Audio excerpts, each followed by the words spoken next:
ShiGig coming at you. So I want to talk about the two new cards that got released. So they're kind of like combo pieces. I believe they had cards like this in Tachikaze where it was like a grade 3 that when it's retired you call this grade 1 or grade 2 version of it. And then those cards had a similar effect and stuff like that. So basically Darkbright Dragon is going to be coming out in set 4. He is already confirmed as a rare. He has a partner called Dark Quartz Dragon who will also be a rare. So let's first get into Darkbright Dragon's effect. So Generation Break 1, when this unit is put into the drop zone from Rearguard Circle for the cost of the unit's ability, if you have a grade 3 or greater Vanguard with Clarent Sword Dragon in its card name, search your deck for up to one card name Dark Quartz Dragon. Call it to Rearguard, shuffle your deck. If you call that card, counter charge 1. So with this unit, as long as you have a Clarent Sword Dragon, you can even just be Stride that turn, doesn't really matter, as long as your Vanguard has a Clarent Sword Dragon in its name. First off, if you don't know who Clarent Sword Dragon is, this is the guy here. He was a triple R in set set 3. Supremacy Dragon, Clarent Sword Dragon, grade 3, a new Stride Break unit for Shao Paladin. If you guys don't know its effect, it's once per turn, Generation Break 2, choose 2 of your reguards, retire them. This unit gets 10,000 in the crit. And then counterblast 1 during your turn when a G unit strides. You may pay the cost. If you do, search your deck for up to one grade 1 or less card, call it to Rearguard, shuffle your deck, and that unit gets par plus 2,000 to turn. Alright, so with this card, he called his counterpart, Dark Quartz Dragon. It's here. Quick note also, because of the fact that you counter charts, it makes it so you can unflip. So let's say you stride break, you counterblast 1, call another grade 1 from your deck. Let's say you call it Swordbreaker, and so last one to draw, so you can get draw power and to start building up more pluses. For unflipping that counterblast 1, if you retire this guy for like anything like Argeyser or Argeyser Dam, Diablo, you can countercharge 1, so you won't flip that cost, so he makes this guy a little bit more free. So that's pretty nice. And then so his counterpart, Dark Quartz Dragon, Generation Break 1. When this unit is placed on Rearguard, if you have a grade 3 or greater Vanguard with Clarent Sword Dragon in its card name, choose one of your Vanguards and that unit gets par plus 3,000. That unit in this unit gets par plus 3,000. So again, you have to have Clarent Sword as your Vanguard. It gives Clarent Sword an extra 3,000 and gives itself an extra 3,000, so that makes this card a 10k booster. Which is kind of similar to how there was other cards in this in set 3, which when it's placed in Rearguard near Generation Break 1, it gained power like 4k or 3k. It was an ego, I believe. Good. So kind of interesting about this is a combo you can do would be like if you at Generation Break 2 you couldn't stride or something like that, and you needed to use this Generation Break 2 effect, you can sack this guy, and then to get the this guy and another card to get the extra 10k in a crit for that push, and then you use his effect. You can superior call like Dark Quartz Dragon behind Clarent Sword. So both Clarent Sword and this guy will gain 3k, so it'll be a 6k boost total. This guy will be 10k booster. This guy will be swinging for 24 already, so it'll be 25k column with 2 crit. Or maybe you can say like you had this guy maybe behind let's say behind like a 10k attacker, like if you had to play vanillas, or maybe a 11k if you had another grade 3 in Rearguard. Somehow you had that, or maybe a 12k attacker in a Rearguard zone. That would make it that so I'll make it like a 21k column, 22k column, 23k column, depending on what you have. If it has 9k, then it'll be a 19k column. So hopefully we see something like 11k attacker for that. If you do, then you can do some combos.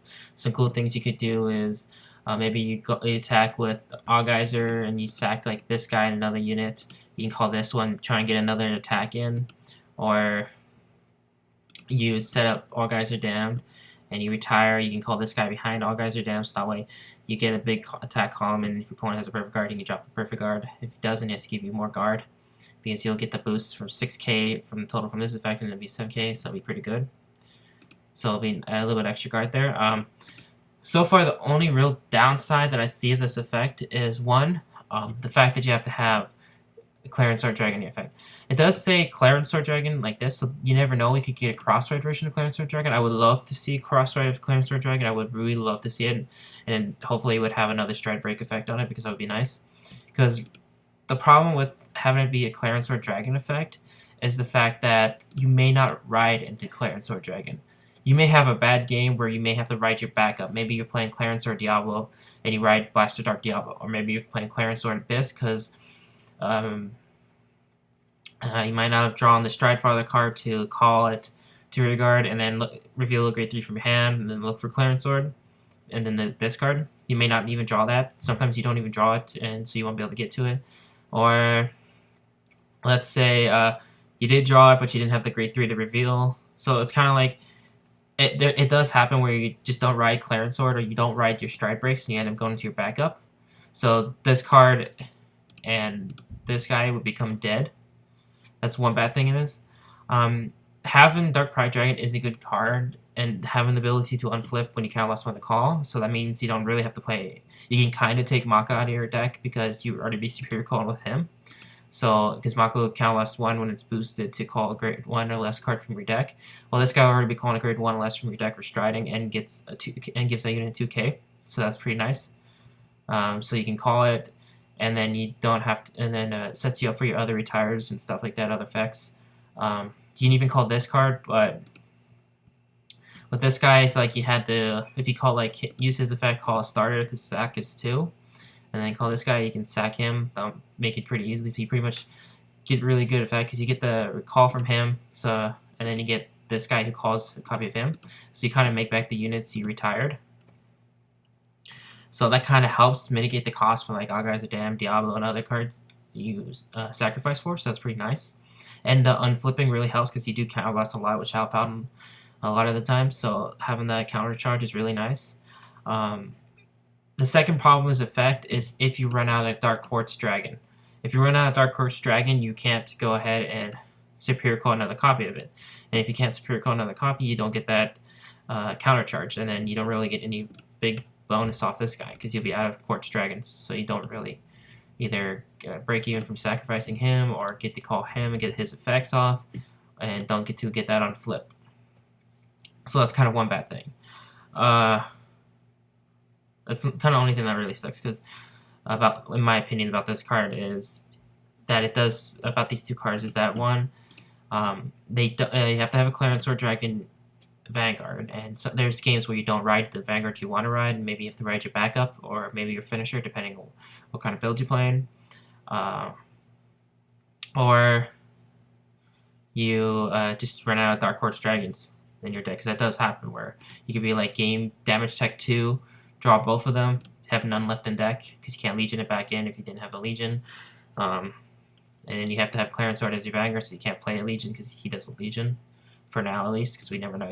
There might be a Legion Revival, and then Legion Revival with the Stride Break unit. That'd be freaking amazing. Next gen, dude. But that would actually be really cool. I kind of want to see that now. A Legion with this guy, and then still get the Stride Break effect. I kind of want to see that now. But that's the only thing. Other than that, hopefully there is more Clarent support. I don't want to really see too many like Clarent Sword Dragon specific ones. I kind of want to see some that are like a Generation Break 1 that's counts as 2 units, so that way we can forgo Charon, because the only problem for me for Charon is that the fact that you have to have a Blaster Vanguard. So that's kind of one of the reasons why a lot of people don't play Clarent Sword Dragon in their deck, is because they want to forgo not playing multiple copies of the starter. They want to go with playing Charon, so they play Blaster Dark Diablo and Flatter Blaster Abyss together. For me, I really like Clarent Sword, and I feel like these two cards can help, but I will have to do playtesting and see the new support to see how well it would, because if he only works with, since he only works with Clarent Sword Dragon as your Vanguard, it kind of hurt. Or they might pull 360 on us and just be like, oh, or 180 on us and just be like, oh, look, we got a cross right for Clarent Sword coming out. And that'd be pretty nice. Or hell, surprise us even more with the Legion, which I really would want to see now, because it's kind of be interesting. Maybe next gen stuff, maybe next season.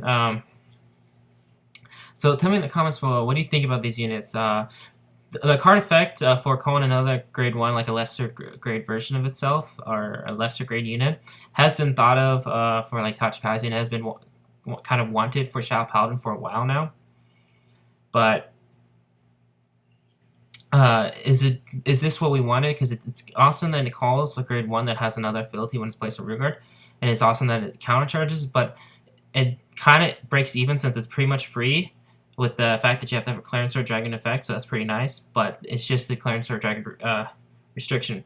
Do you think this would make it better for playing like Abyss Clarent Sword decks? Would this pretty much get rid of Blaster Dark Diablo from decks now? This will be Zetsui Sound out. As always, have a good day, and if you enjoyed the video, leave a thumbs up.